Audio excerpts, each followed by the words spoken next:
Assalamualaikum warahmatullahi wabarakatuh, saudara-saudaraku sebangsa setanah air dimanapun jenengan berada.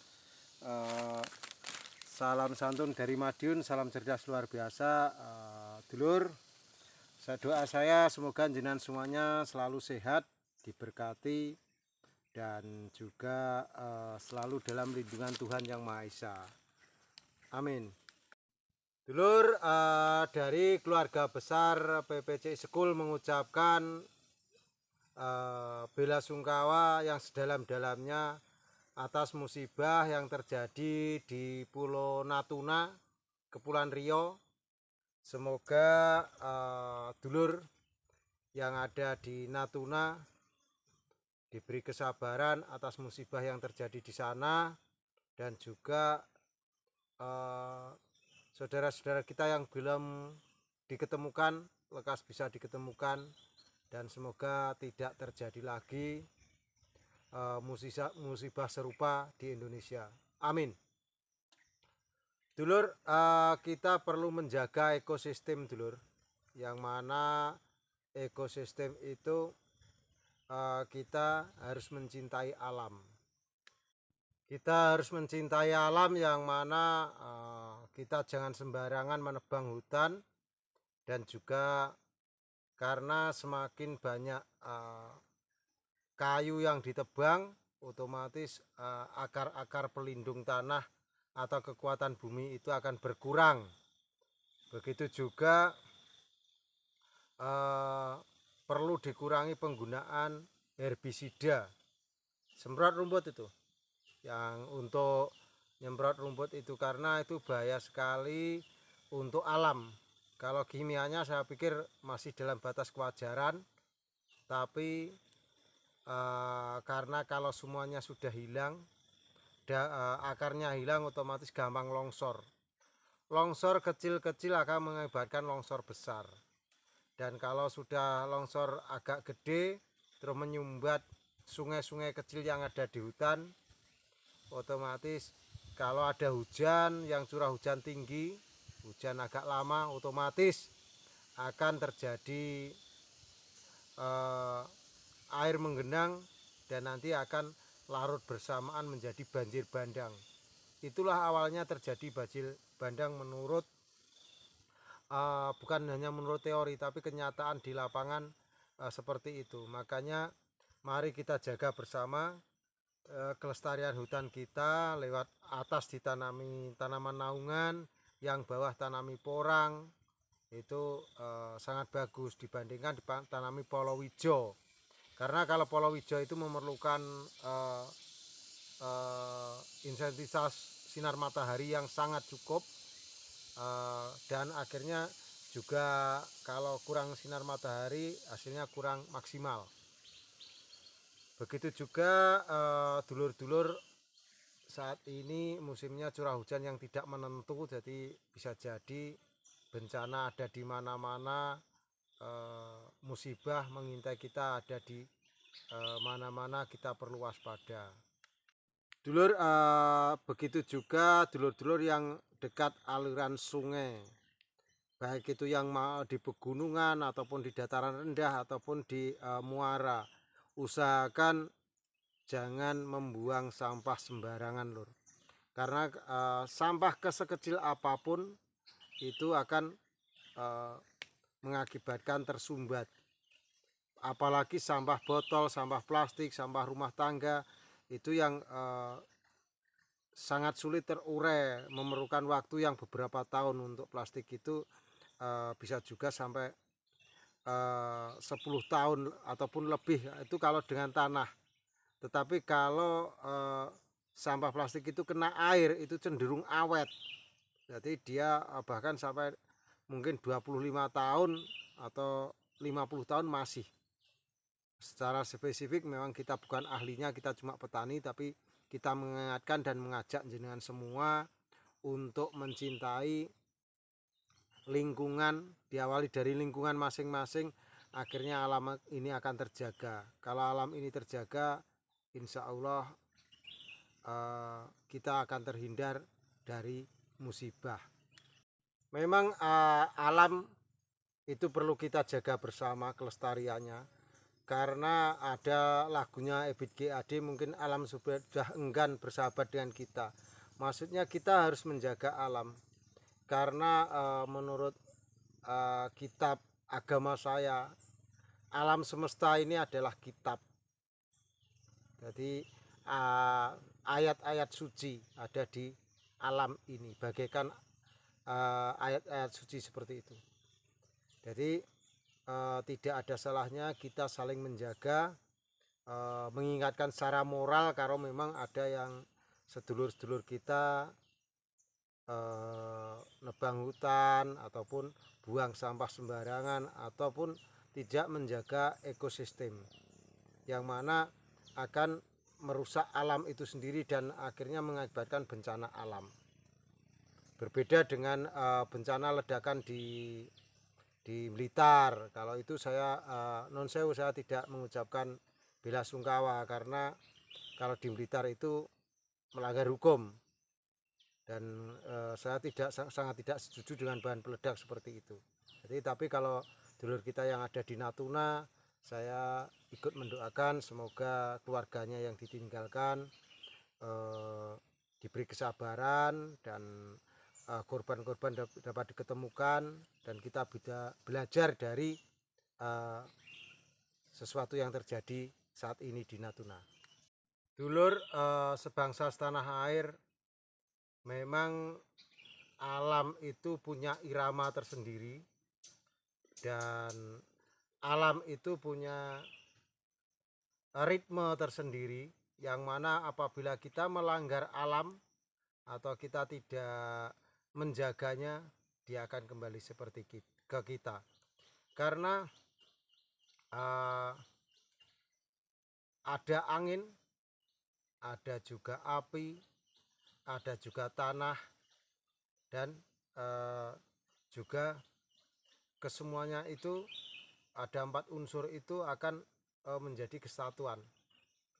Itu juga ada di filosofi Jawa, di filosofi agama juga ada. Karena kalau di Jawa itu ada 4 kiblat 5 pancer. Kalau di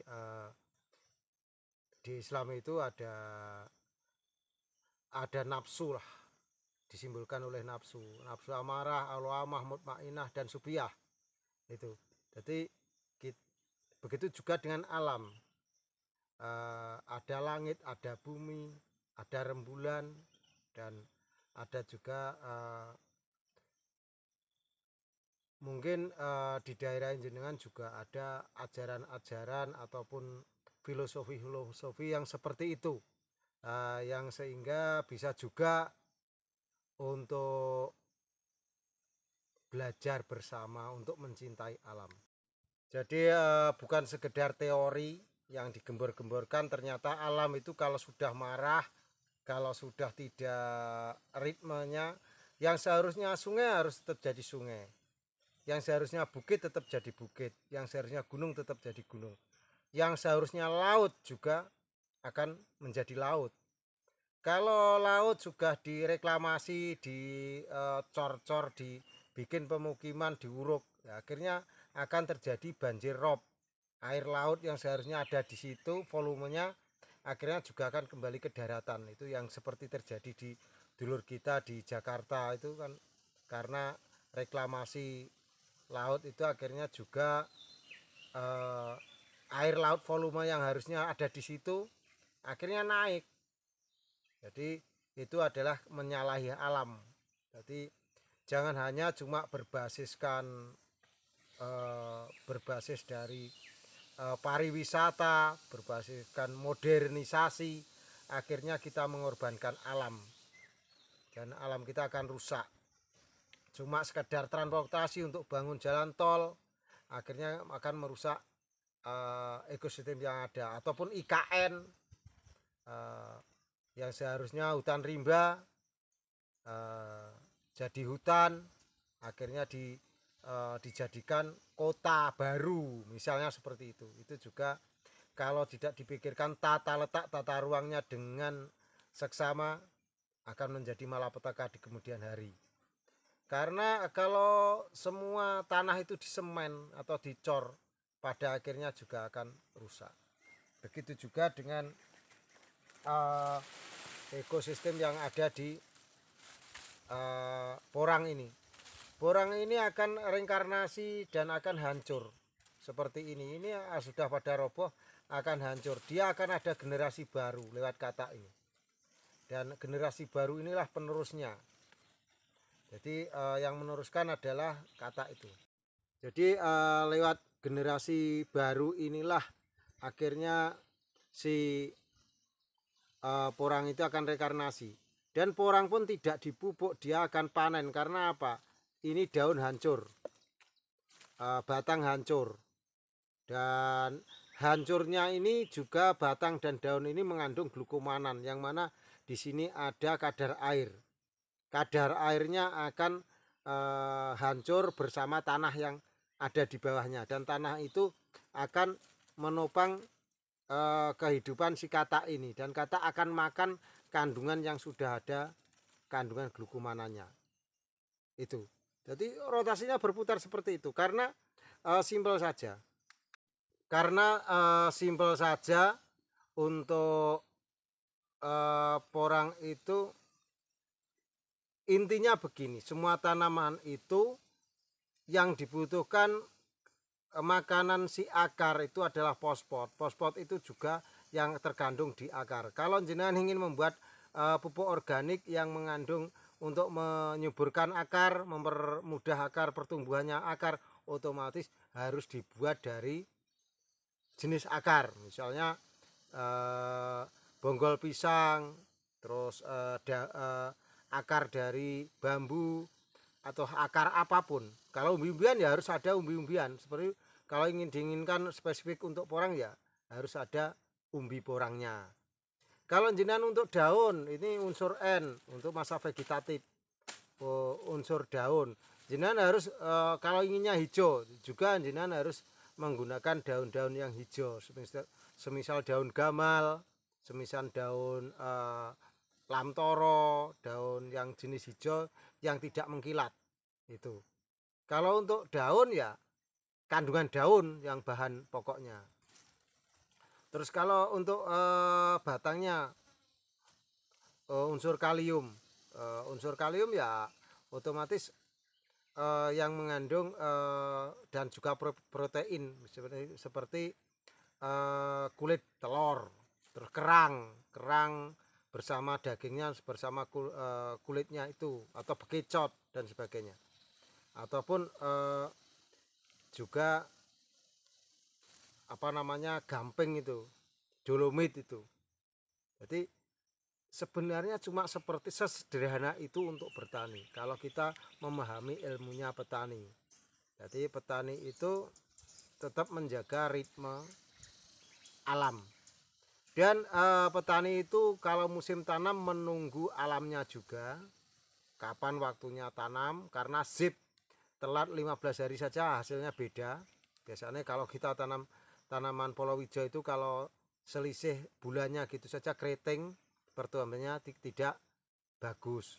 Begitu juga porang. Porang misalnya tanaman untuk area Jawa itu bulan 10 11 itu. Kalau jangan tanamnya bulan 12 ya sudah padahal itu airnya sudah mulai banyak tapi tanahnya sudah dingin ataupun hasilnya juga sudah tidak maksimal lagi.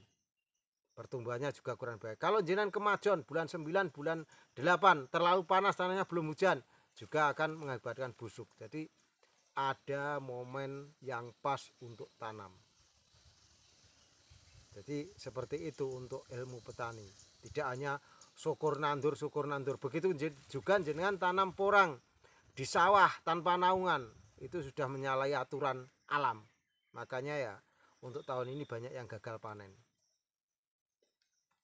Jadi begitu dulur, semoga ini bisa dipahami dan saya cuma bisa berbagi. Nek cocok ya dinggo monggo, ora cocok ya gak sah digawe.